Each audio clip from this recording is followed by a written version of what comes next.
సిద్దిపేట జిల్లా గజ్వేల్ పట్టణంలో అద్దె ఇంట్లో ఉంటున్న నిరుపేద కుటుంబం కిడ్నీ సమస్యతో బాధపడుతున్న సిరిగాద యాదగిరికి ఈ రోజున మన ఏసీఎఫ్ ఆర్థిక చేయూత ఫౌండేషన్ తరపున 10,000 రూపాయల ఆర్థిక సహాయం చేశారు. ఈ కార్యక్రమంలో చింతకింది స్వామి, కర్ణాకర్, మధుబాబు, బాలరెడ్డి, ఉపేందర్ రెడ్డి, తప్పెట్ల సునీల్, కర్ణాకర్, శంకర్, దుబాసి, రమేష్ పాల్గొన్నారు. ఈ రోజు ఆర్థిక చేయూత ఫౌండేషన్ ద్వారా మేము ఇక్కడ గజ్వేల్ గ్రామానికి రావడం జరిగింది. ఇక్కడ కిడ్నీ ప్రాబ్లంతో బాధపడుతున్న ఈ అన్నగారి దగ్గరికి మేము ఏసీఎఫ్ టీం ద్వారా వచ్చాము. వీళ్ళ ప్రాబ్లంని మా దృష్టికి తీసుకొచ్చారు మధుబాబు సార్ గారు. వీరికి ఈరోజు మా ఆర్థిక చేయూత ఫౌండేషన్ ద్వారా 10,000 రూపాయల నగదును ఇవ్వడం జరిగింది. చేస్తుంటాడు. వీళ్ళ బాబు 2 years బ్యాక్ ఒక యాక్సిడెంట్లో చనిపోవడం జరిగింది. చిన్న ఏజ్లోనే బాబు 23 years ఉంటాడు, ఇంకా పెళ్లి కాలేదు, చనిపోయాడు. వీళ్ళకి 2 పాపలు ఉంటారు.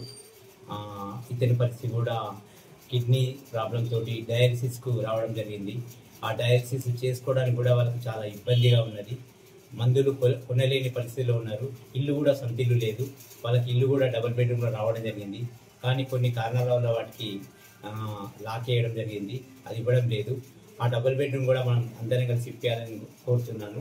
ఇలాంటి పేదవాళ్ళకు డబుల్ బెడ్రూమ్ ఇప్పిస్తే చాలా బాగుంటుంది. ఇలాంటి వాళ్ళకి సాయం చేస్తే కూడా భగవంతుడు మనకు ఎన్నో విధాలుగా చల్లవిస్తారని కోరుకుంటున్నాను. Okay sir.